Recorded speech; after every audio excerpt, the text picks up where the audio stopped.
এই যে ছোট ছোট বাচ্চারা দেখতেছেন তারা কিন্তু এই রাস্তা বা আসা যাওয়া করে।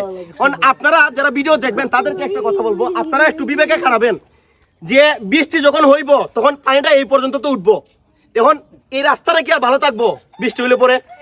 এই ভিডিও আমি ব্যারিস্টার সুমন ভাইয়ের কাছে পাঠাবো, প্রয়োজনে আমি নিজে সুমন ভাইয়ের কাছে যাবো, গিয়ে বলবো ভাই একটা ভিডিও করে নিয়ে আসছি, মানুষ খুব ঝুঁকিপূর্ণ অবস্থায় আছে। আপনি আসসালামু আলাইকুম এভরিওয়ান, আশা করি সবাই অনেক ভালো আছেন। এই মুহূর্তে আমি আছি আপনার ইনাতাবাদ গ্রামে, ইনাতাবাদ গ্রাম এটা না, তো এটা আমাদের যে মেম্বার মানিক ভাই উনার এরিয়া, তো উনি অনেক দিন ধরে চেষ্টা করতেছে একটা ঝামেলা নিয়ে। আমি আগে দেখাইতেছি, এই যে রাস্তাটা দেখতেছেন, এই যে রাস্তাটা দেখতেছেন, এটা কিন্তু এই জায়গা পর্যন্ত ছিল। অত মানুষ চেষ্টা করছে, এখানে 200 পরিবার এই রাস্তায় আসা যাওয়া করে, প্রায় মানে এখানে প্রায় 200 জন মানুষ, প্রায় 40টা পরিবার আছে এখানে না। কিন্তু মালিক যিনি উনি কি করছেন, এই জায়গাটা কাইট চালাইছেন, মানে মানুষের যাই মানে উইবারে মানুষের